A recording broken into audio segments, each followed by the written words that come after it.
성경 말씀 마태복음 2장 1절에서 3절입니다. 신약 성경 마태복음 2장 1절에서 3절까지 말씀.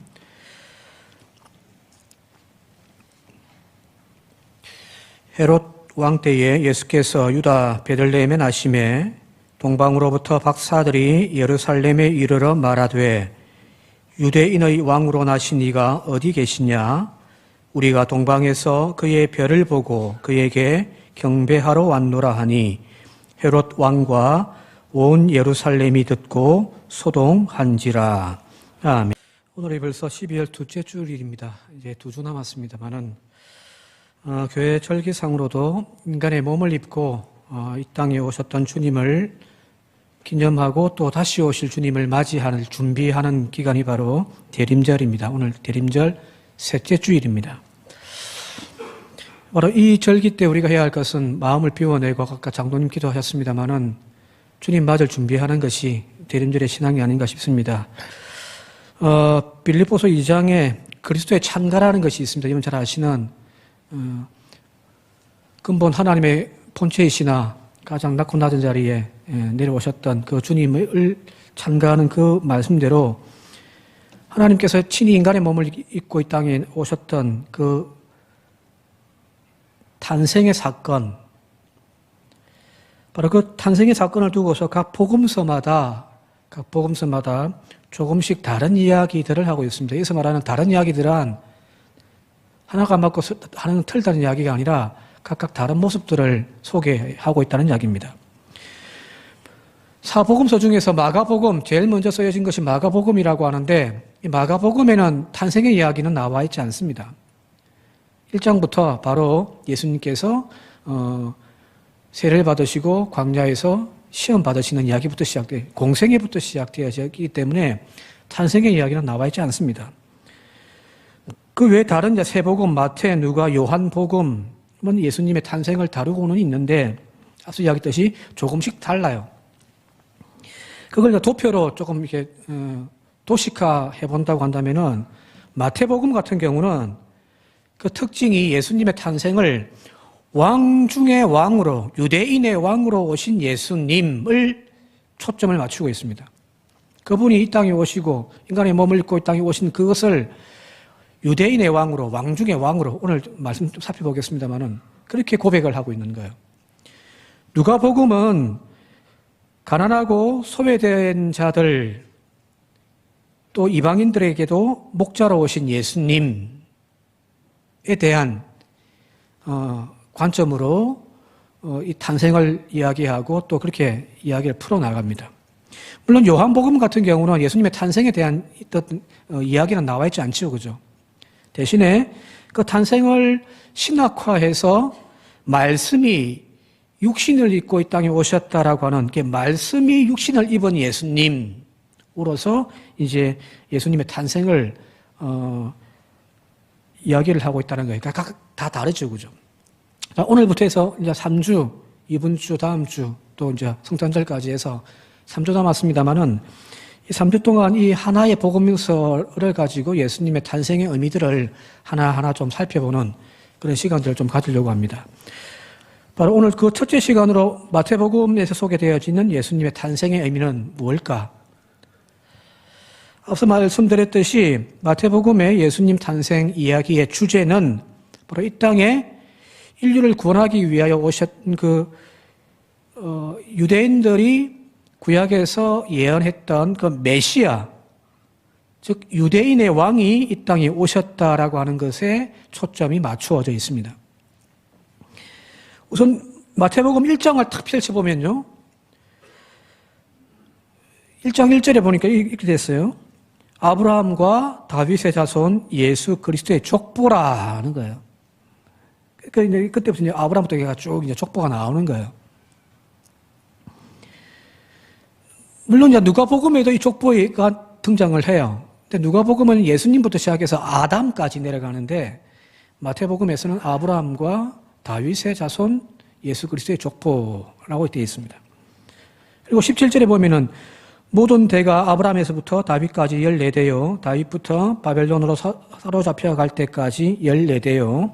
바벨론에서 사로잡혀간 후로부터 그리스도까지 14대더라고 하면서 이렇게 어떤 통일성을 두고 있습니다.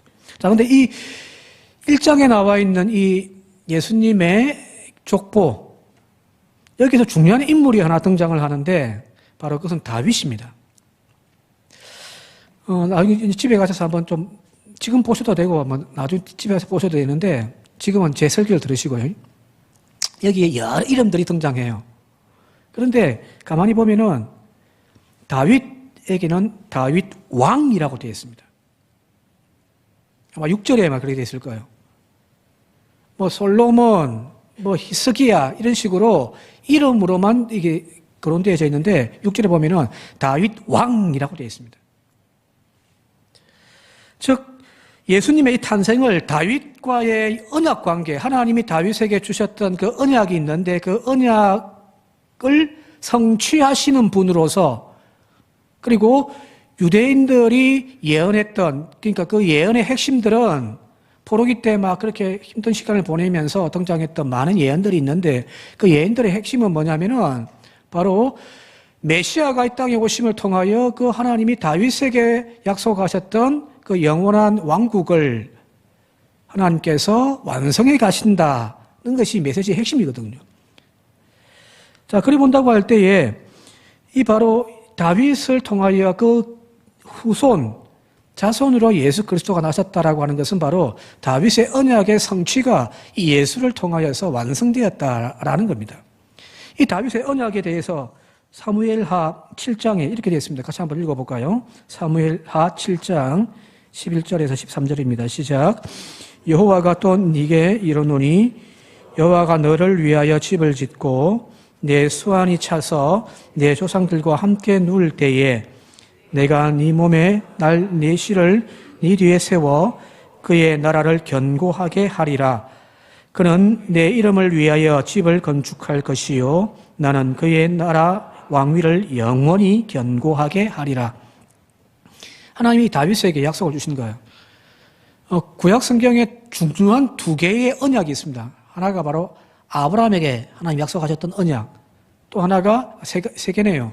시내산에서 이스라엘 백성들과 맺었던 시내산 언약, 그리고 또 하나가 바로 이 다윗과 맺었던 언약입니다.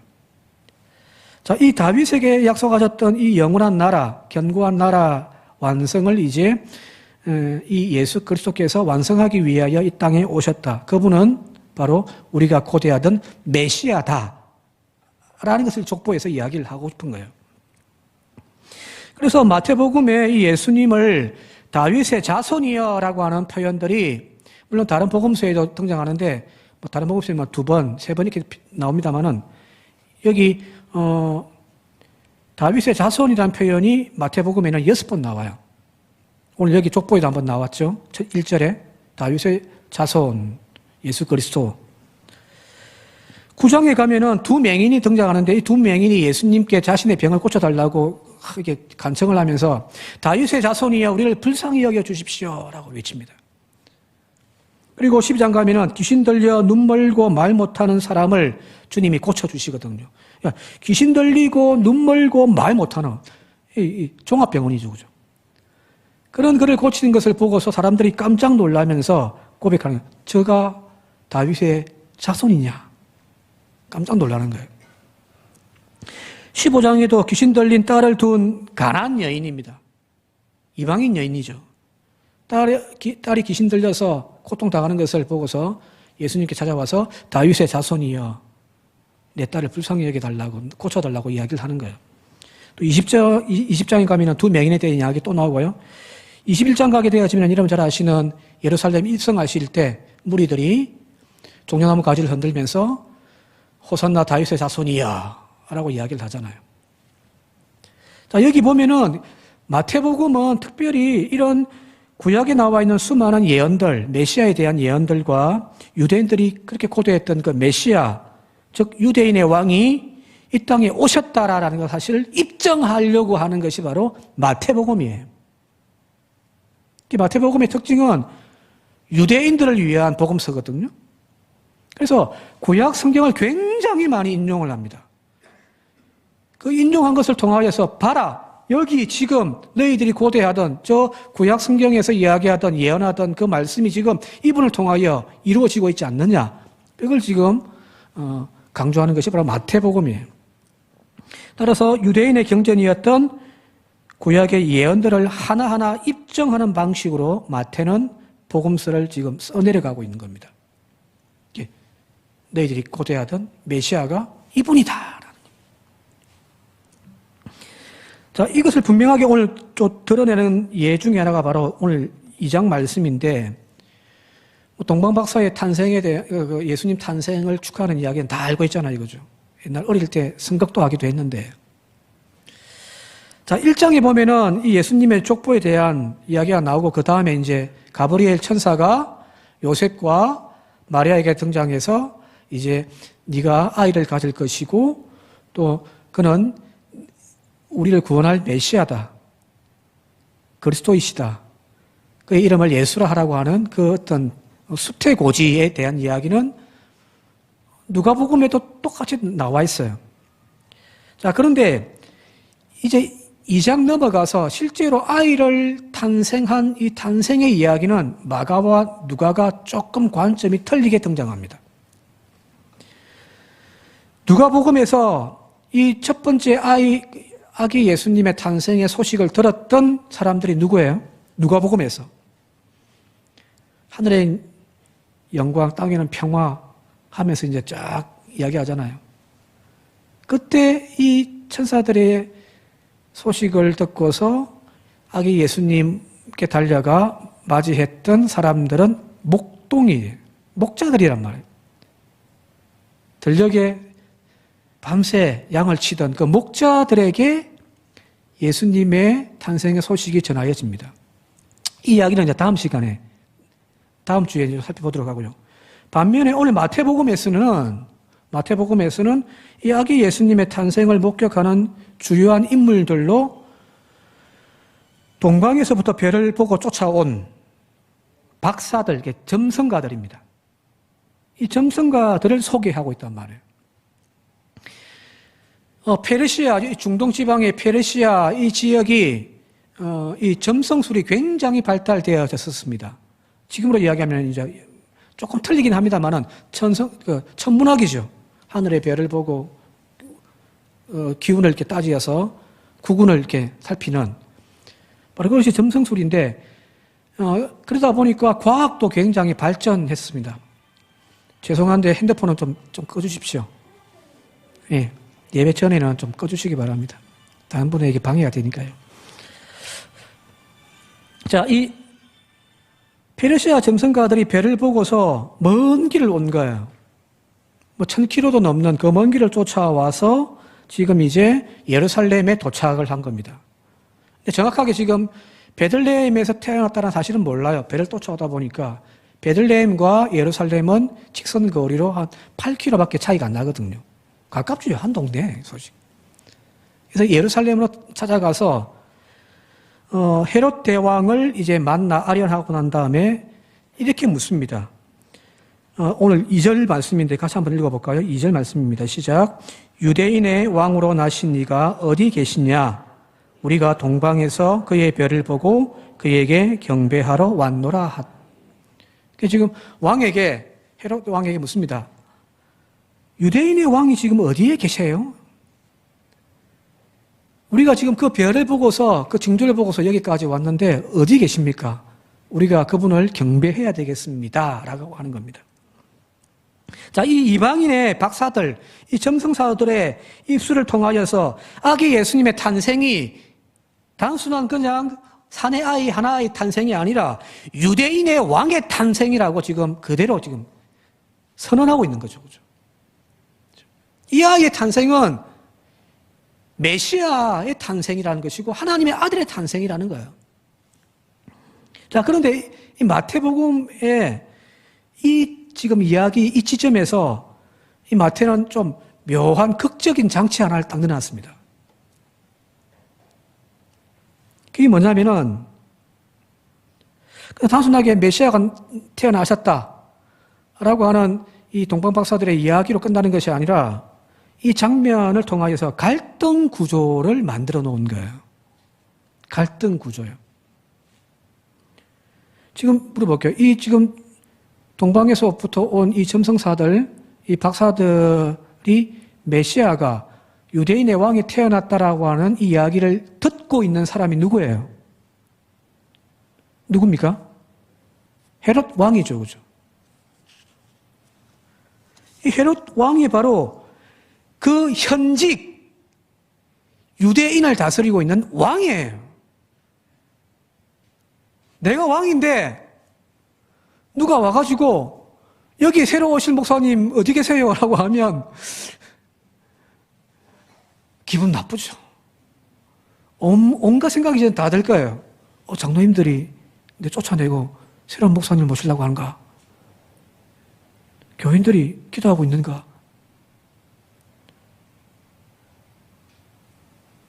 지금 동방박사들이 유대인의 왕 앞에서 나실 유대인의 왕이 지금 어디 나셨냐라고 물어보고 있는 거란 말이에요.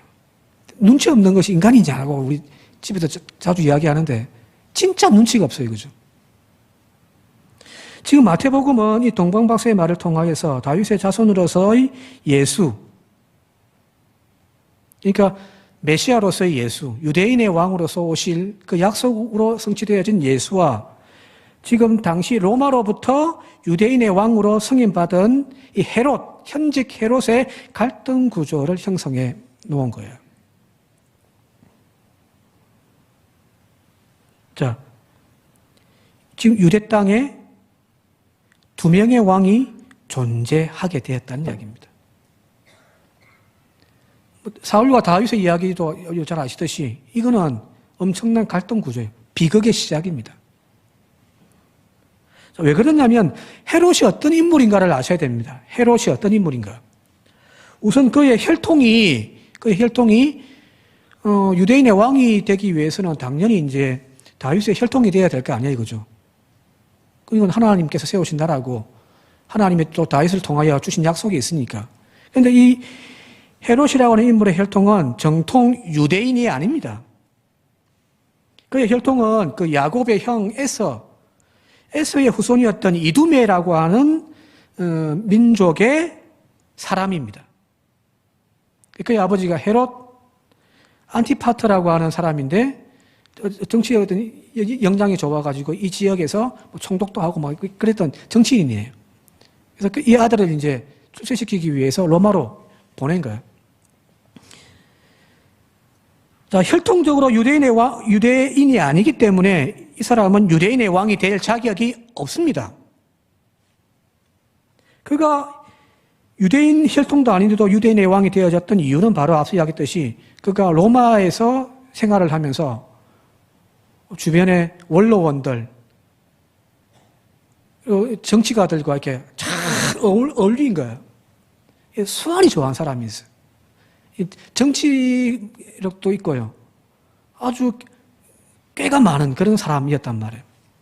그래서 그 원로원으로부터 네가 가서 유대인의 왕해라 하고 보내어진 거예요. 따라서 당시 로마의 지배를 받고 있던 유대인들의 입장, 그 입장에서 보게 되어질 때 이 헤롯이라는 인물은 친로마 성향이잖아요. 그죠? 로마에 의해서 세워진 왕이란 말이에요. 더군다나 우리 같은 민족이 아니에요. 혈통이 같지가 않단 말이에요. 그러니 감정이 좋을 수가 없죠. 오히려 역사에 보게 되어지면은 반감들이 엄청나게 심했다라고 또 나와 있습니다. 자, 그런데 이제 이 유대인들이 그토록 고대하던 다윗의 혈통이 태어났다라고 하는 소식을 들은 거예요. 자, 이 소식에 헤롯에게는 엄청난 위기가 닥친 겁니다. 자, 그래서 오늘 3절 보게 되어지니까 헤롯 왕과 온 예루살렘이 듣고 소동하였더라고 되었단 말이에요. 이 보통 일이 아닌가요? 헤롯은 왜 이렇게 놀라 있을까? 이건 당연하죠, 그죠? 자기가 왕인데 유대인의 왕이 따로 났다고 하니까 그 소식을 듣고서 백성들이 동요하기 시작하면 감당할 수가 없는 거거든요. 자기의 왕의 자리가 위태할 수 있단 말이에요. 자, 그래서 오늘 본문 말씀에 13절 이하에 보게 되어지니까 이 헤롯이 베들레헴과 그 근처에서 태어난 2살 이하의 모든 어린 남자아이들은 다 죽여라고 유아 학살을 명령합니다. 근데 역사학자들은 실제로 이 사건이 있었다 없었다를 논쟁이 많습니다. 역사적으로는 이런 그런 자료들이 아직 안 나오니까요.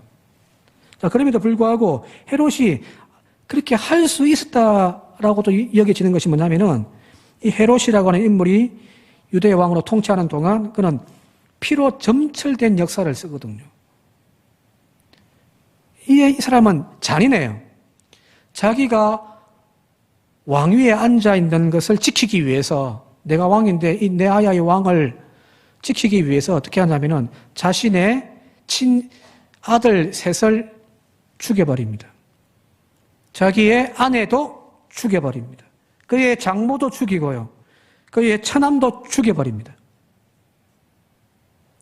내가 지금 왕으로 앉아있는데 저것들이 나를 쫓아내고 내 아들 놈 중에 한 놈을 세울까 싶어가지고 그걸 못 믿어가지고 불안해서 자기 아들들 셋을 다 죽이는 그런 인물이 바로 헤롯이란 말이에요. 그가 얼마나 잔인했던지 로마의 황제였던 아우구스투스가 이런 말을 했다고 합니다. 헤롯의 돼지가, 헤롯 집안에 키워지는 돼지가 되는 것이 그의 아들이 되는 것보다 낫다.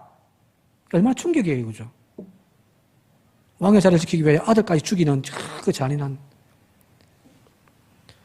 자신의 왕위를 지키기 위하여 자신의 아들조차 죽였더니 헤롯에게 유대인의 왕이 낫다는 소식이 얼마나 큰 충격이었겠습니까? 성경은 지금 마태는 이걸 지금 우리에게 탁 부각시키는 거예요. 동방 박사가 왜 엉뚱한 데 가가지고 막 그런 소식 했을까? 물론 그런 설교도 할 수 있습니다만은 마태는 의도적으로 지금 이걸 이야기를 하고 있는 겁니다. 앞서 마태가 여기 2명의 유대인의 왕으로서의 대결 구도를 설정해 내왔다고 했잖아요. 그죠? 그 이유는 뭐냐면은 마태는 이걸 우리에게 지금 질문을 하고 있는 거예요. 2명의 왕이 있습니다. 누가 참 유대인의 왕인가라는 겁니다. 이 질문을 우리가 들을 수 있어야 됩니다. 그래서 마태는 이 이야기를 통해서, 아니 마태복음 전체를 통해서 계속해서 끊임없이 우리에게 이걸 강조를 하고 또 묻고 있는 거예요. 누가 진짜 우리의 왕인가? 더불어 이 이야기를 지금 읽고 있는 저와 여러분들에게도 똑같은 질문을 던지는 거예요. 너희의 왕은 누구냐? 너희는 누구를 섬기며 누구를 따르고 있는가? 하고 지금 우리에게 질문을 던지는 겁니다.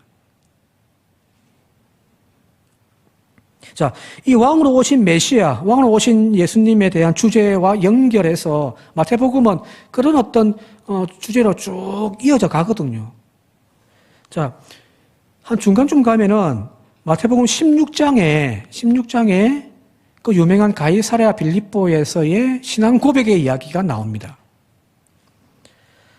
하루는 예수님께서 제자들을 데리고 저 북쪽으로 가이사 빌립보라고 하는 도시로 올라가셨습니다. 그리고 거기에서 갑자기 제자들에게 묻습니다. 사람들이 인자를 누구라고 하더냐라고 묻고요. 그 제자들의 대답에 대해서 이제 너희는 나를 누구라고 하느냐라고 대답을 묻죠. 그죠? 그때 베드로가 뭐라고 이야기하죠? 주는 그리스도시요 살아계신 하나님의 아들이십니다. 그죠? 자, 이 대화의 의미를 우리가 바르게 이해하기 위해서는, 좀 더 깊게 이해하기 위해서는 이 대화가 이루어지고 있는 장소에 주목해 볼 필요가 있습니다. 자, 왜 그러냐면 이 지금 장소가 가이사랴 빌립보입니다. 그죠? 자, 이 지역은 예수님이 활동했던 갈릴리 지역을 벗어난 이방 땅입니다. 예수님 당시에 헤롯 대왕, 2장에 나와 있는 헤롯 대왕이 죽고 그의 아들들이 이제 3명이 또 다른 아들들이 있었으니까 그 3명이 이제 나라를 쪼개어가지고 이제 다스리거든요. 유대, 또 갈릴리 지역, 뭐 이런 식으로 또 저 북쪽에 여기 나와 있는 이 가이사랴 빌립보 지역. 근데 이 지역은, 이 가이사랴 빌립보라고 하는 이 지역은 유대인들하고 상관이 없어요. 이방인들이 이주해 와가지고 건설한 도시, 신도시가 바로 가이사랴 빌립보입니다.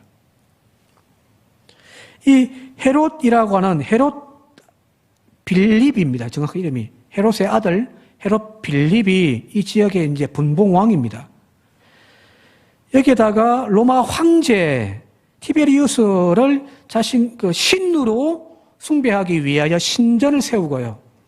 그리고 형제를 향한 자신의 충성을 고백하기 위하여 형제의 이름이라기보다는 직위, 가이사랴라고 하는 직위를 따가지고 도시의 이름을 붙이고 또 자기의 이름 빌립이라고 하는 이름을 붙여가지고 가이사랴 빌립보 도시입니다.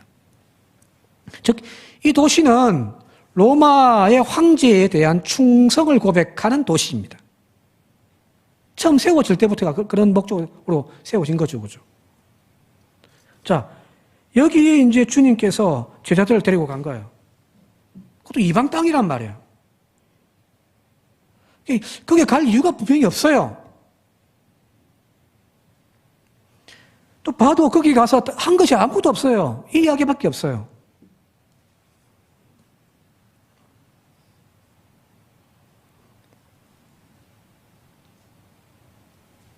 왜 갔을까요? 왜 그리고 이 질문을 제자들에게 던졌을까요?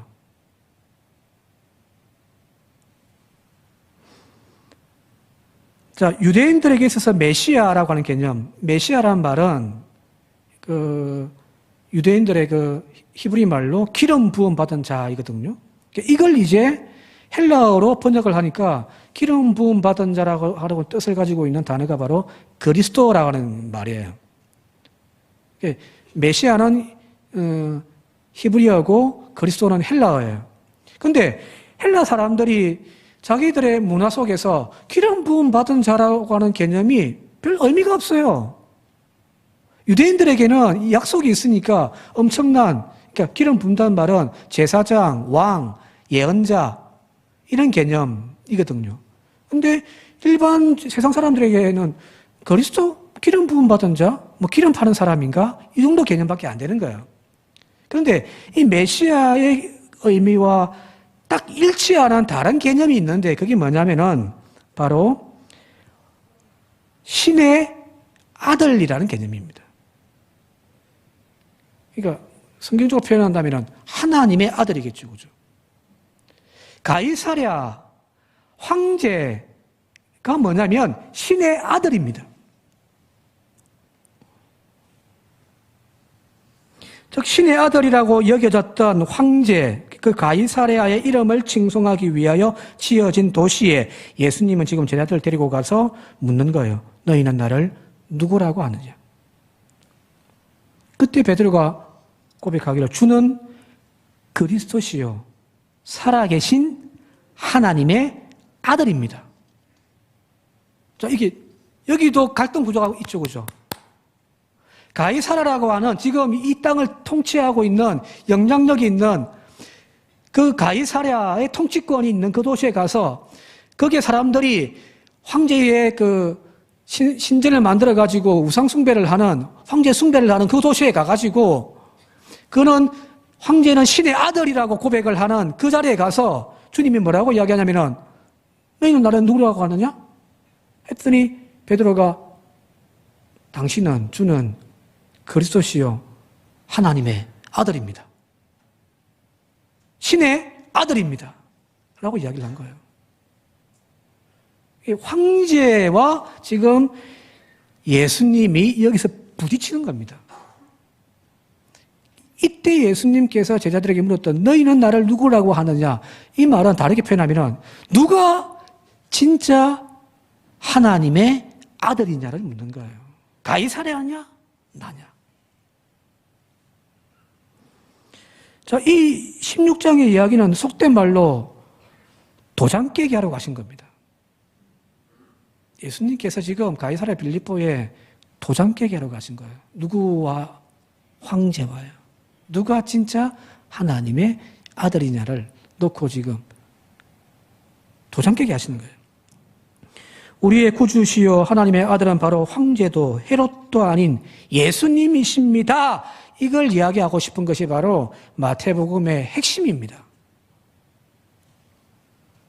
그래서 이 가이사랴 빌립보의 이야기의 마지막 마태복음 16장 28절 보게 되어지면 이렇게 되어 있습니다. 같이 한번 읽어볼까요? 마태복음 16장 28절입니다. 시작. 진실로 너에게 이르노니 여기 서 있는 사람 중에 죽기 전에 인자가 그 왕권을 가지고 오는 것을 볼 자도 있느니라. 무슨 말이에요? 왕권을 갖고 온다고요? 그 말은 예수님이 내가 왕이다라는 거예요. 오늘 이 음성을 저와 여러분들이 듣기를 바랍니다. 예수님이 왕이세요. 헤롯도 아니고 황제도 아니에요. 돈도 아니에요. 예수님의 내 인생의 왕이 되셔야 되는 겁니다. 자, 그렇다면 오늘 이 마태복음을 통해서 만왕의 왕으로 오신 이 예수님을 맞이하는 오늘 우리들이 가져야 할 태도가 뭔지를 분명히 아시겠죠. 그죠? 예수님이 우리의 왕이셔야 합니다. 세상의 가짜 왕, 가짜 신의 아들을 섬기고 추정하는 우리의 인생이 아니라 예수님을 나의 왕으로, 나의 구주로 고백하는 삶을 살아야 된다는 이야기입니다. 우리가 무릎 꿇고 경배해야 할 대상은 세상의 권세나 부귀영화와 출세를 보장해주는 그 주를 따라가는 인생이 아니라 오직 예수님 한 분이셔야 한다는 이야기예요. 그런데 오늘 우리의 삶의 주인은 예수님이십니까? 우리는 지금 혹 다른 것을 섬기고 있지는 않습니까? 내 삶의 참 주인이 정말 예수님이십니까? 여러분들이 그렇게 아끼고 아끼는 황금과 모략과 유향을 예수님에게 드리고 있습니까? 쓰고 있습니까? 성경들의 표현들을 한다면은 이 동방 박사들이 유대인의 왕 헤롯을 만나서 그에게 바치는 것이 아니라 이것 가지고 가서 아기 예수님에게 바쳤단 말이에요. 왜? 진짜 왕은 여기 있기 때문이에요. 오늘 여기 주제 말씀처럼 예수님이 왕이시다. 예수님이 왕이 오셨다라고 하는 이 주제 가지고 설교 준비하다가 이제 마태복음 전체를 쭉 한번 훑어보면서 한방 가슴이 먹먹할 정도로 탕 때리는 말씀이 하나 있습니다. 누가복음 23장입니다. 같이 한번 읽어볼까요? 누가복음 23장 35절 38절입니다. 시작. 군인들도 희롱하면서 나와 신포도주를 주며 이르되 네가 만일 유대인의 왕이면 네가 너를 구원하라 하더라. 그의 위에 이는 유대인의 왕이라 쓴 패가 있더라. 무슨 장면이에요? 예수님의 십자가 현장입니다. 군인들이 막 예수님을 조롱하고 갈대로 치고 침을 뱉고 하면서 네가 유대인의 왕이냐? 라고 이렇게 조롱을 합니다. 그리고 38절에 그 십자가 위에 유대인의 왕이라고 하는 쓴 패가 있더라는 거예요. 그림 한번 보여주실래요? 우리가 흔히 가지고 있는 게 십자가지고죠. 그 십자가 위에 죄를 적어놓은 패가 하나 있는데 거기에 보면은 유대인의 왕 나사렛 예수라고 적혀 있다는 거예요. 자, 저 십자가의 모습이 오늘 우리의 신앙생활 지금 나 자신의 모습은 아닐까라는 겁니다. 저 십자가의 모습이에요. 편말에는 유대인의 왕이라고 쓰여 있습니다. 그런데 거기에 예수님이 십자가에 못 박혀 죽어 있단 말이에요.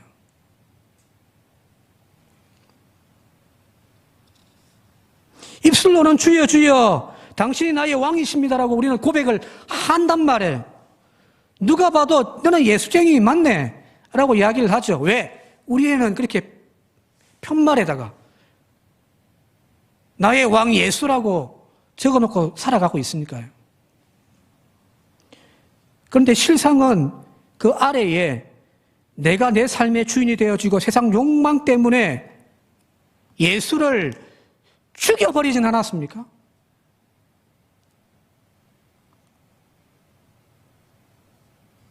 저 십자가가 오늘 우리들의 모습은 아닌가요?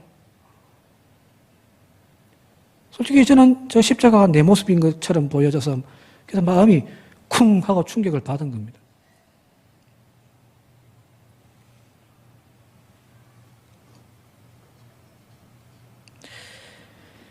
이제 말씀 정리를 마치도록 할게요. 성경은 오늘 마태복음 우리에게 묻는 거예요. 여러분들의 주인은 누구십니까? 여러분들의 삶을 다스리는 왕은 누구입니까? 오늘 우리의 주머니에 있는 이 물질의 주인은 누굽니까? 내 삶의 많은 시간들을 소비하게 하는 그 대상은 무엇입니까? 우리의 생각과 가치관을 지배하는 주인이 누구십니까? 오늘 우리의 가정을 다스리는 분은 누굽니까? 이제 우리는 결단해야 합니다. 하나님의 아들 예수 그리스도를 나의 구주로 고백하며 따르는 삶을 살 건지, 아니면 세상의 권세와 재물을 나의 주로 섬기며 따를 것인지. 헤롯이냐? 예수냐? 바라기는 다시 내 삶의 주인이 예수님이 되어졌으면 좋겠습니다. 타이틀만 달아놓지 말고요. 그리고 거기 예수를 못 받고 죽이지 말고요. 그 예수를 다시 살려내어 우리의 구주가 되어지는 저와 여러분들 되어지기를 주님의 이름으로 축원드립니다. 함께 기도드리겠습니다. 왕이 오셨습니다. 세상을 구원하실, 죄로 가득 차 있는 내 인생을 구원하실 왕이 오셨습니다.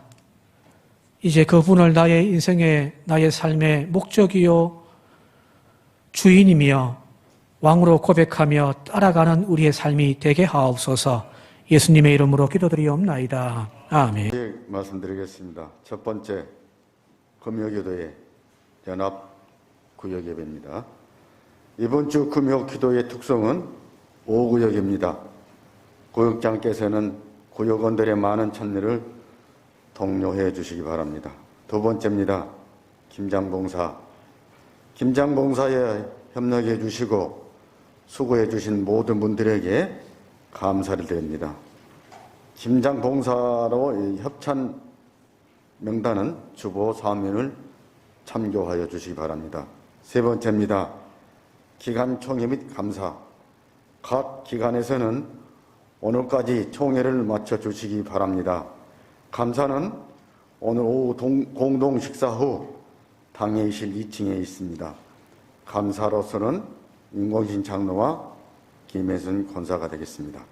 네 번째입니다. 여신도 원래 다음 주 오전 예배 후에 4층 대예배실에서 모일 예정입니다. 다섯 번째, 신년도 사역 약정이 되겠습니다. 나누어 드린 약정서를 작성하신 후 로비 4층이 되겠습니다. 빛이 되는 함에 제출해 주시고 교회 사역에 많은 지원을 부탁드리겠습니다. 여섯 번째입니다. 담임 목사 취임 예식. 유달 제1교회 김성훈 목사님 담임 목사 취임 예식이 오늘 오후 1시 반에 있겠습니다. 목포중학교의 최형 목사 담임 목사 취임 예식이 오늘 오후 3시 30분에 있겠습니다. 일곱 번째, 목포 장로회 총회 17일 토요일, 다음 주가 되겠습니다. 토요일 오전 10시 반 봉교회에 있습니다. 봉교회 서채민 장로께서 회장으로 추대될 예정입니다. 여덟 번째, 청소봉사. 이번 주 10일 청소 담당은 삼여신도회입니다. 이번 주 청소는 장로회 행사 관계로 오후 2시에 있을 예정입니다. 아홉 번째, 성경일독, 종교인 백독 운동이 되겠습니다. 현재 백독이 됐고 53명이 참여했습니다. 이번 주는 없습니다. 12월 행사 및 향기로운 예물은 주보를 참조해 주시기 바랍니다. 이상입니다. 주보의 광고 중에 신년도 약정, 사역 약정하는 거 여러분들 기도하시면서 많이 좀 참여해 주셔서 내년도에 교회 사역에 어려움이 없도록 그렇게 많은 협조 부탁을 드리겠습니다.